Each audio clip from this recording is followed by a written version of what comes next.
बड़ी और अहम खबर के साथ दिल्ली विधानसभा चुनाव से जुड़ी हुई यह बड़ी खबर हम आपको बता रहे हैं। दिल्ली में उत्तर प्रदेश के मुख्यमंत्री योगी आदित्यनाथ की एंट्री हो चुकी है। तो दिल्ली में मुख्यमंत्री योगी आदित्यनाथ की एंट्री और दिल्ली में प्रचार कर रहे मुख्यमंत्री योगी आदित्यनाथ और पूरी ताकत झोंक दी है मुख्यमंत्री योगी आदित्यनाथ ने। बीजेपी का ब्रह्मास्त्र मुख्यमंत्री योगी को माना जाता है। हरियाणा महाराष्ट्र के बाद अब दिल्ली में भी उनकी एंट्री हो चुकी है, जिससे बीजेपी गदगद हो गई, विरोधियों में खलबली मच गई। योगी मतलब जीत की गारंटी, यह कहा जा रहा है बीजेपी की तरफ से। दिल्ली में बटेंगे तो कटेंगे, ये नारा चलेगा या नहीं, इसके आगे क्वेश्चन मार्क है। चूंकि 2020 में भी बटेंगे तो कटेंगे नहीं, बट ऐसे कुछ माहौल था, लेकिन आम आदमी पार्टी रिपीट करती है। और आज से आपको बता दें कि 1 फरवरी तक मुख्यमंत्री योगी आदित्यनाथ प्रचार प्रसार करेंगे। 25 जनवरी को 3 जनसभा करेंगे मुख्यमंत्री योगी आदित्यनाथ। 28 जनवरी को 4 जनसभा करेंगे। 30 जनवरी को 4 जनसभा और 1 फरवरी को 3 जनसभा, मतलब कुल मिलाकर 14 जनसभा करेंगे। दिल्ली के चुनाव में मुख्यमंत्री योगी आदित्यनाथ की एंट्री हो गई और 23 जनवरी से दिल्ली में चुनावी रैली को उन्होंने संबोधित किया, यानी शुरुआत हो चुकी है। दिल्ली विधानसभा चुनाव 2025 में पहली रैली और भाजपा ने उनकी कुल 14 रैलियां आयोजित की, जहां वो हुंकार भरते हुए नजर आए। मतलब शुरुआत मैंने कहा हो चुकी है। महाकुंभ के अपने बिजी शेड्यूल के बीच मुख्यमंत्री योगी आदित्यनाथ की रैलियों पर खास तौर से सबकी नजर बनी हुई। सीएम योगी शाहदरा, द्वारका, विजवासन, पालम, राजेंद्र नगर और बाकी सीटों पर चुनावी रैली करेंगे।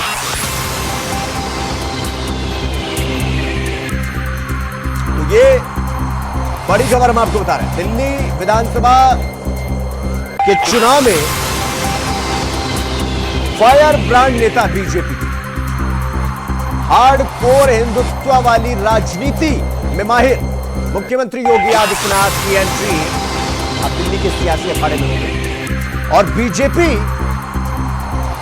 इसे ये कह रही है कि उनका स्ट्राइक रेट अगर देख लिया जाए तो परिणाम अपने आप हो जाए। तो आपको बता दें कि रैली कब कब है। 23 जनवरी को 3 रैली करेंगे और 28 जनवरी को 4 रैली करेंगे मुख्यमंत्री योगी आदित्यनाथ। फिर इसके बाद 30 जनवरी को 4 रैली और 1 फरवरी को 3 रैली। एक बार फिर से बता देते हैं, 23 जनवरी 3 रैली, 28 जनवरी 4 रैली, यानी 4 3 7, फिर 30 जनवरी को 4 रैली, 1 फरवरी को 3 रैली, तो 4 3 7, तो कुल 14 रैली मुख्यमंत्री योगी आदित्यनाथ की प्रस्तावित है और बीजेपी ने 14 अलग अलग सीट पर जिम्मेदारी दी गई है मुख्यमंत्री योगी आदित्यनाथ। और विधानसभा के चुनाव में पहली जनसभा का संबोधन और इसके बाद पहली रैली यानी एंट्री हो चुकी है।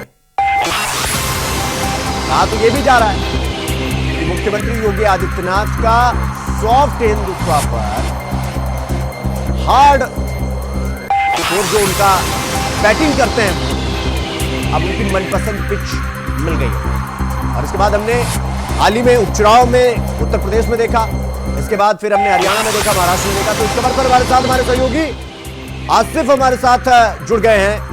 आसिफ, जिस तरह से मुख्यमंत्री योगी आदित्यनाथ की अब बीजेपी ने एंट्री करवा दी है दिल्ली के विधानसभा चुनाव, क्या बदलने वाला है और ये उत्तर प्रदेश के मुख्यमंत्री योगी आदित्यनाथ दिल्ली में कितने उपयोगी साबित हो सकते हैं पिछले आंकड़ों के आधार पर, स्ट्राइक रेट के आधार पर? आसिफ देखिए, यूपी सीएम योगी आदित्यनाथ की दिल्ली विधानसभा चुनाव में एंट्री हो चुकी है। बीजेपी ने उन्हें खास जिम्मेदारी सौंपी है। 4 दिनों के भीतर वह 14 जनसभाओं को संबोधित करेंगे। अगर बात करें योगी की प्रचार की, तो जिस तरह से योगी कहीं न कहीं उपयोगी साबित हुए हैं पिछले कई चुनाव में, चाहे अगर उपचुनाव की बात करें यूपी में, या फिर हरियाणा चुनाव की बात करें, या फिर महाराष्ट्र चुनाव में, जिस तरीके से ताबड़तोड़ रैलियां की, हिंदुत्व कार्ड खेला गया, कहीं न कहीं जो है यूपी सीएम योगी आदित्यनाथ के भाषणों से लोग प्रभावित हुए और महाराष्ट्र हरियाणा में बीजेपी की सरकार बनी। यह कहा जा सकता है योगी अब बीजेपी के लिए उपयोगी साबित हो चले हैं। और जिस तरीके से आज पहले ही दिन आसिफ, अब चूंकि अब दिल्ली आज का माहौल है, लेकिन अगर इसके पीछे हम जाएं, हरियाणा में यह कहा जा रहा था कि भाई कांग्रेस पूरी बीजेपी की एंटी इनकम्बेंसी है, कांग्रेस को फायदा मिलेगा, कांग्रेस की सरकार आ रही है।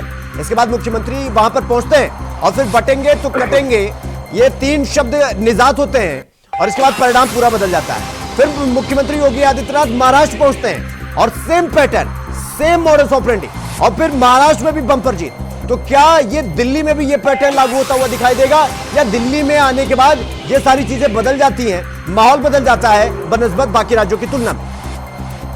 देखिए, अगर हम बात करें हरियाणा चुनाव की, जिस तरह से हिंदुत्व का एक नारा दिया गया, बटेंगे तो कटेंगे, और इन नारों को लेकर जो हिंदू वोटर थे वो एकजुट हो गए और बीजेपी की नया पार करा दी। और सेम जो है, जो नारा है वो अब महाराष्ट्र में भी बोला गया, महाराष्ट्र में भी बीजेपी सरकार बन गई। अब दिल्ली विधानसभा चुनाव की बात करें तो यहाँ पर कहीं न कहीं आम आदमी पार्टी का ताकत बेहद मजबूत है, क्योंकि वह पहले भी सरकार बना चुकी है।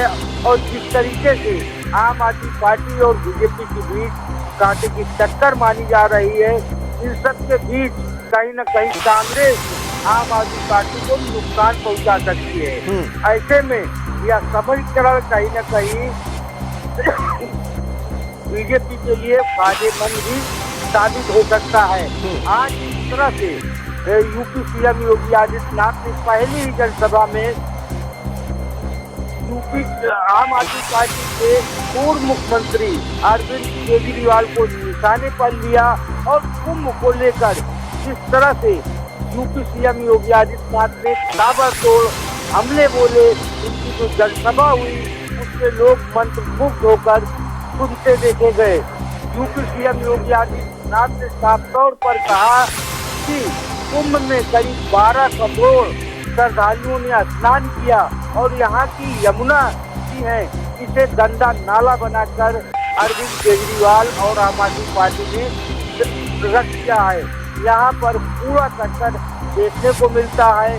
सड़कों की बात करें तो सड़कें जो है गड्ढे में तब्दील हो चुकी है और अन्य मुद्दों पर भी जिस तरह से यूपी सीएम योगी आदित्यनाथ ने निशाना साधा, बड़ा प्रहार किया, यह कयास लगाया जा रहा है। यूपी सीएम योगी आदित्यनाथ की दिल्ली में एंट्री के बाद कहीं न कहीं जो है बीजेपी को बड़ी बढ़त।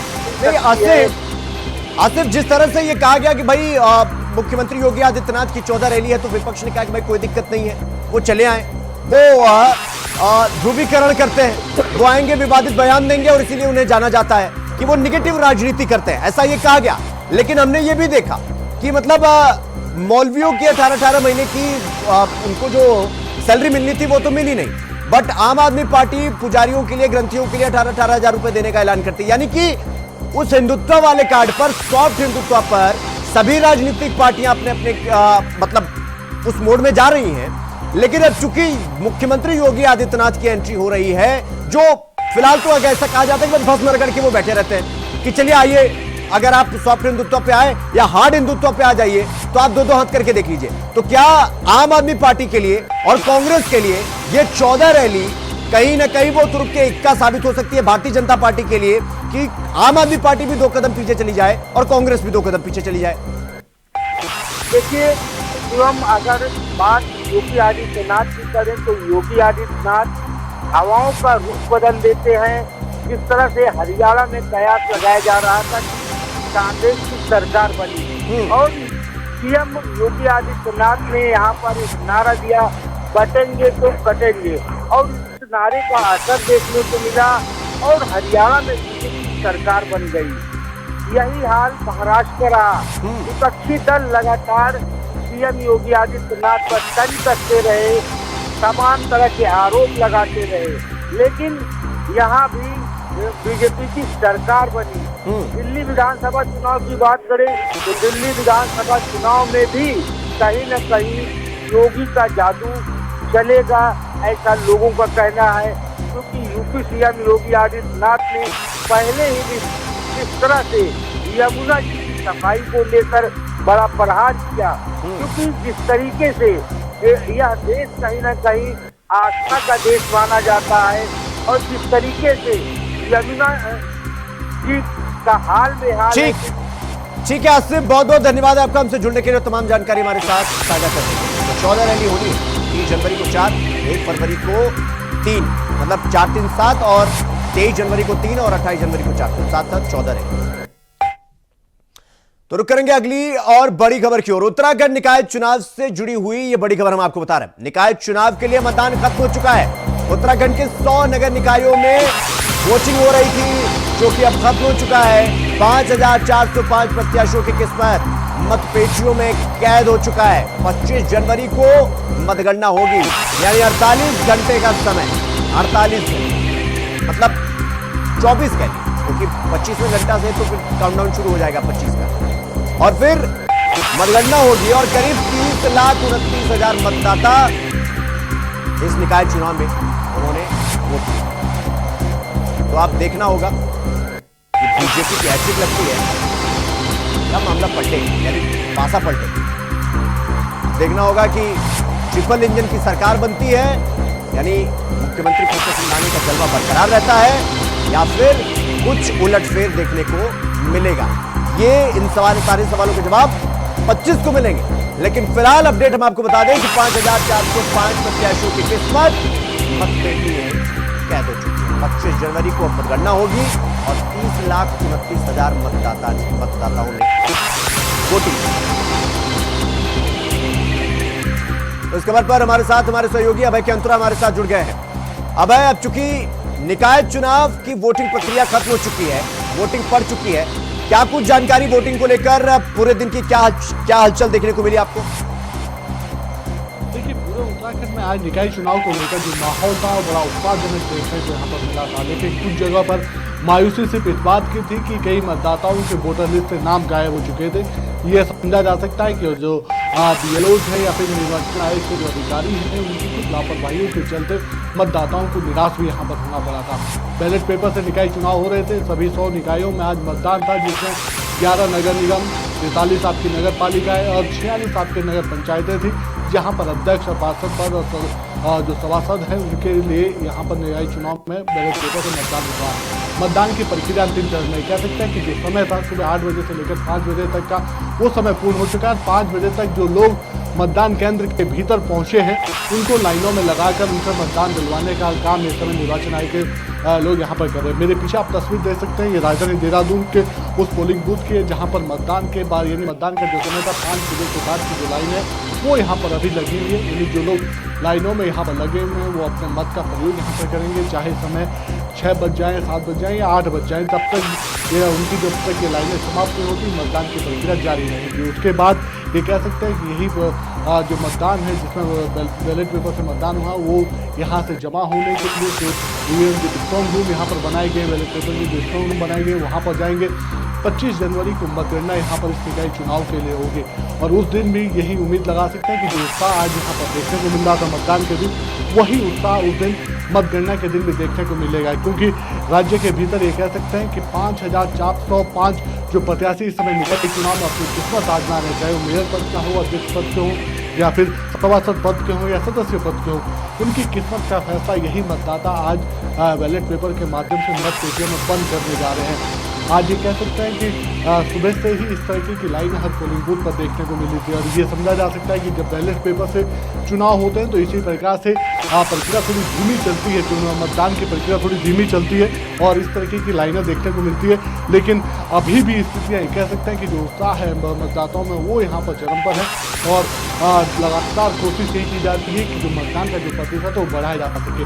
पूरे प्रदेश में कह सकते हैं कि एक देहरादून और टिहरी जनपद, 2 ऐसे जनपद है जहां पर मतदान की प्रक्रिया बड़ी स्लो यहाँ पर चल रही है। जो मतदान का प्रतिशत है वो अन्य जनपदों की तुलना में काफ़ी कम यहाँ पर कहा जा सकता है। देहरादून जनपद में 2 बजे तक सिर्फ 36% मतदान यहाँ पर हो पाया था, और यही टिहरी जनपद की अगर हम बात करें तो वहाँ पर सिर्फ 38% ही मतदान यहाँ पर हो पाया था। जबकि सबसे ज़्यादा मतदान जो प्रतिशत था वो उधमसिंह नगर में देखने को मिला था, जहाँ पर 48% से ज़्यादा मतदान वहाँ पर 2 बजे तक हो चुका था। अभी भी निर्वाचन आयोग की तरफ से कह सकते हैं कि जो मतदान के जो आंकड़े हैं कि कितना % मतदान अब तक हो चुका है, उसको स्पष्ट रूप से बताने का काम यहाँ पर नहीं किया जा रहा है, क्योंकि उनका कहना है कि बैलेट पेपर से जो मतदान होता है उसको काउंट करने में थोड़ा समय जरूर लगता है। ठीक है अभय, बहुत बहुत धन्यवाद आपका हमसे जुड़ने के लिए और विस्तार पूर्वक जानकारी हमारे साथ साझा करने के लिए।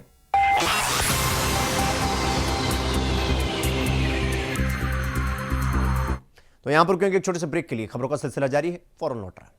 तो ब्रेक के बाद एक बार फिर आप सबका स्वागत है मेरे साथ। रुक करेंगे अगली खबर की ओर। अगली खबर प्रयागराज से है, जहां महाकुंभ में पूरे देश से श्रद्धालु पहुंच रहे हैं और मां गंगा में स्नान कर रहे हैं और उनका आशीर्वाद ले रहे हैं। तो वहीं बेंगलोर से आए कुछ युवाओं से हमारे सहयोगी शोएब रिजवी ने खास बातचीत की है, सुनवाते हैं आपको। प्रयागराज के इस कुंभ नगर में देश दुनिया के अलग अलग कोने से श्रद्धालु आ रहे हैं, मां गंगा से आशीर्वाद ले रहे हैं। आस्था ऐसी है कि कई कई किलोमीटर पैदल चलना पड़ रहा है। उम्र का कोई बाधा नहीं है, ज़्यादा उम्र के लोग भी इतने पैदल चल रहे हैं। यूथ में भी काफ़ी क्रेज़ है, कह रहे हैं वो भी अपनी सनातन संस्कृति को समझने की कोशिश कर रहे हैं। और यहाँ पर आने के बाद इससे बेहतर जगह और कोई हो नहीं सकती, जहाँ हर तरह का कल्चर आपको यहाँ मिलेगा। बेंगलोर से कुछ लोग हैं, उनसे मैं बात करने की कोशिश करूँगा। आपको कैसा लगा यहाँ पर? सबसे पहले बताइए। बहुत अच्छा लगा। ये एक लाइफ टाइम एक्सपीरियंस है कि मैं यहाँ पे हूँ। मुझे लग रहा है कि बहुत ज़्यादा एक अच्छा प्रिविलेज है, क्योंकि 144 ईयर्स के बाद आ रहे हैं। तो मैंने आज संगम में स्नान किया, तो मुझे बहुत शांति हुई। क्या पहली बार आई हैं आप? हाँ जी, मैं पहली बार आई। देखिए 144 साल बाद ये जो महाकुंभ का मुहूर्त है इस बार पड़ा है, पता नहीं कितने लोग अब बचेंगे, उनको ये अवसर मिलेगा, इसलिए भी लोग बहुत बड़ी संख्या में आ रहे हैं कि इस अवसर को, इसका पूरा फायदा उठाएं। आपको कैसा फील हुआ? कहाँ का दर्शन किए? हम यहाँ पे आए थे, सुबह ही आए थे। यहाँ का अरेंजमेंट बहुत अच्छा है, बहुत लोग हैं, बट बहुत मतलब वो जो मतलब बहुत हैवी पॉपुलेशन है। हाँ, देखिए 40 करोड़ से ज़्यादा श्रद्धालु इस पूरे दौरान आने हैं। 8 करोड़ एक हफ्ते में आ चुके हैं, तो अंदाज़ा लगा सकते हैं कि एक पूरा देश बसा हुआ है, अगर छोटे कुछ देश है जिनकी पॉपुलेशन इतनी। आपको कैसा फील हुआ? बहुत अच्छा लगा। मैंने कभी तो सोचा नहीं था कि मैं आऊँगी, कभी भी आ पाई, और ऊपर से हम महाकुंभ के टाइम पे आ पाए, तो बहुत ही ज़्यादा अच्छा लगा। यार ब्लेस्ड। अच्छा, एक चीज़ बताइए, आपने अपने घर में, अपने परिवार में सुना होगा, बहुत से लोग तुम आकर गए होंगे, उनसे इस तरह की बातें हुई, उन्होंने जो बताया था, अब जब आप खुद फील कर रही, कैसा लग रहा है? बहुत ही ज़्यादा अच्छा लग रहा है। मैं सच में मोदी जी और योगी जी को रियली मतलब मुझे बहुत अच्छा लग रहा है। इतना अच्छा अरेंजमेंट किए हैं, क्योंकि इतना रश, इतना क्राउड को मैनेज करना, एंड हम लोग हर जगह सेफ फील कर रहे हैं। देखो हम लोग 3 लड़की है, सिर्फ एक ही लड़का है, और वो भी कर्नाटका से है, तो वो भी इंजॉय कर रहा है। वो फर्स्ट टाइम इस साइड आया है, साउथ को छोड़ के, तो मतलब उसे भी इतना अच्छा फील हो रहा है। तो really I want to thanks. आपके घर वालों ने जो कुछ बताया था, क्या कुछ वही तो चीज़ें देखने को मिली है? हमको हमेशा ये पता है कि कुंभ में बहुत भीड़ है, बहुत भीड़ रहेगा, क्यों जाना है, बाद में चले जाना तो मंदिर अच्छा घूम लोगे। पर इस बार सच में मेरा फर्स्ट टाइम आई हूँ मैं यहाँ पे, और मुझे वैसा लगा भी नहीं है, कहीं पर भी नहीं लगा कि हम कहीं बहुत ज़्यादा भीड़ है कहीं। हाँ, डेफिनेटली भीड़ है, बट अरेंजमेंट उसी हिसाब से बहुत अच्छा है। आप कई मंदिर के दर्शन किए, यहाँ कई ऐतिहासिक मंदिर भी हैं। अभी के लिए तो हम मंदिर दर्शन नहीं कर पाए, बिकॉज हमारे पास उतना टाइम नहीं था, तो हम सिर्फ संगम में स्नान करके थोड़ा सा घूमे, लेकिन हम बनारस के आए हैं। बिल्कुल, तो देखिए आप ये कह सकते हैं कि जब आस्था हो तो फिर तकलीफें माने नहीं रखती, कितना भी कष्ट होने